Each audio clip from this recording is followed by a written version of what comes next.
and the National Emergency Response Center of the Ministry of Health. In addition, the counties of Elgeyo Marakwet, Marsabit, Siaya, Samburu, and Tana River will benefit from similar vehicles that will support reproductive and maternal health services. This support goes to the heart of our universal health coverage agenda, advancing safe pregnancies, healthy mothers, thriving newborns, and responsive systems. The new resources will strengthen emergency referral care, improve oxygen capacity, reduce maternal and newborn deaths in high-burden counties, and sharpen our readiness for cholera, mpox, and other public health threats. Their true value will not be measured not in numbers, but in mothers saved, babies supported, and communities strengthened.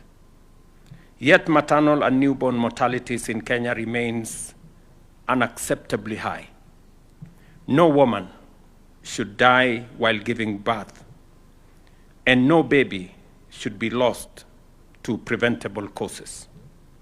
The Ministry of Health is under firm and strict instructions to deliver rapid, measurable reductions through real-time reporting of every case, timely clinical audits, and immediate corrective action at facilities and at county levels. I have agreed with the Ministry of Health team that, as I have said, the maternal and child mortality is unacceptably high. We cannot be losing upwards of 300 in 1,000, in 100,000, while the benchmark is 70. I mean, it is completely unacceptable. And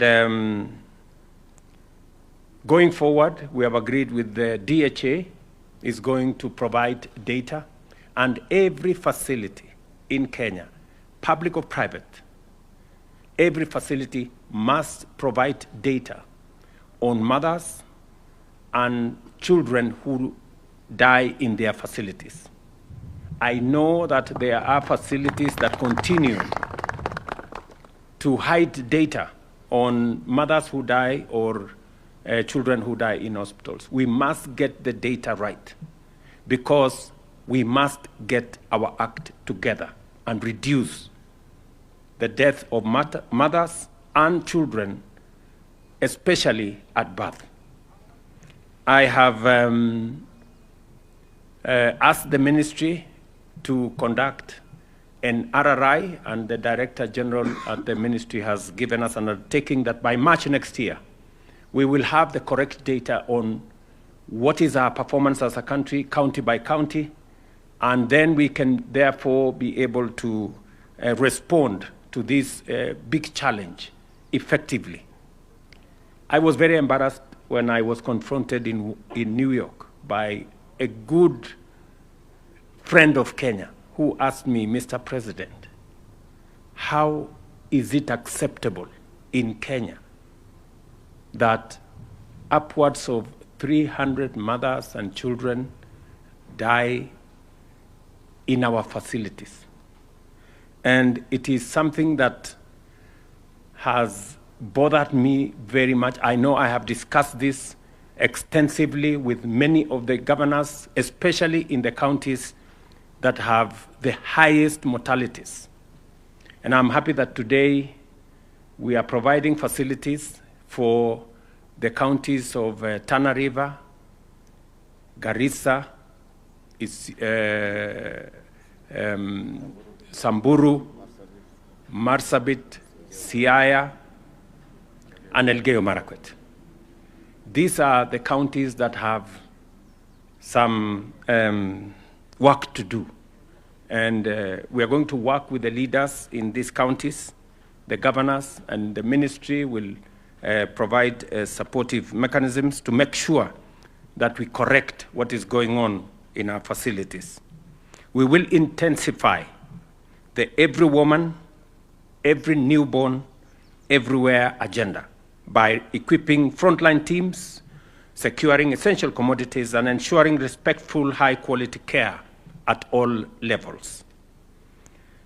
Because this is a continental challenge, I also call on the World Health Organization Regional Office for Africa and all partners to work with us to reverse these statistics and strengthen regional health security. Partnership is our greatest advantage, and together we must scale up what works faster. To reinforce this collaboration, I urge WHO Africa Regional Office to expedite the operationalization of the Regional Emergencies and Logistics Hub in Kenya. The Ministry of Health is treating this as a top priority, working to resolve all regulatory and logistical bottlenecks and reporting progress directly to my office until the hub is fully functional. I take this opportunity to congratulate Professor Mohamed Yaqub Janabi on assuming the leadership of WHO Regional Office for Africa, and we look forward, Professor, to a strengthened and results-oriented partnership that delivers measurable gains for our country and for our region. Kenya has given priority to 6 key pillars in the journey to universal health coverage. First, service delivery. We have, working with counties, now have 107,000 community health promoters in partnership with all our counties. They form the front line of primary healthcare, delivering early detection and timely intervention. To support their vital work, the government provides a stipend, and the impact is clear. CHPs have visited 8.9 million households, screened 9.9 million Kenyans, and made more than 439,000 referrals. County governments also deserve recognition for strengthening primary health facilities, supported by the new Primary Health Fund that pays for outpatient services. Second, a motivated health workforce is essential. We have resolved long-standing issues affecting healthcare workers, including settling the Kenya shillings 3.5 billion in arrears owed to doctors and improving terms for other cadres. Third, we are rolling out an integrated health management information system. Already, 1,378 facilities in 19 counties are online, with thousands more at various stages. As our digital superhighway is completed, Kenya will achieve data mobility, expand telemedicine, and improve efficiency across systems. Fourth, Social Health Authority is now the engine of universal health coverage. More than 27 million Kenyans have registered with daily enrollment exceeding 30,000. SHA brings together the Primary Health Care Fund, Emergency Chronic and Critical Illness Fund, and the Contributory Social Health Insurance Fund, including what we have brought together under the health ecosystem, including one piece of legislation that we are still waiting for passage in Parliament. In the current financial year, we have allocated 13 billion shillings to the Primary Health Fund and 8 billion shillings to the Emergency Chronic and Critical Illness Funds, supplemented by county revenues and other sources. Number 5, we are strengthening access to safe and affordable medical products. The Kenya Medical Supply Authority has been repositioned as the National Procurement, Warehousing, and Distribution Agency. We have allocated 1.5 billion shillings to capitalize KEMSA and established a Kenya shillings 10 billion line of credit, targeting a 90% order fill rate and reliable availability of essential medicines and commodities nationwide by the end of this year.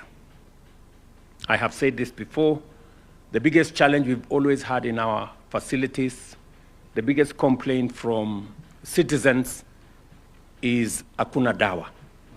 And we need to treat this hakuna dawa thing. And we have agreed, and I want to commend county governments that we have agreed that now commodities, when they leave the warehouses from KEMSA, they do not go to county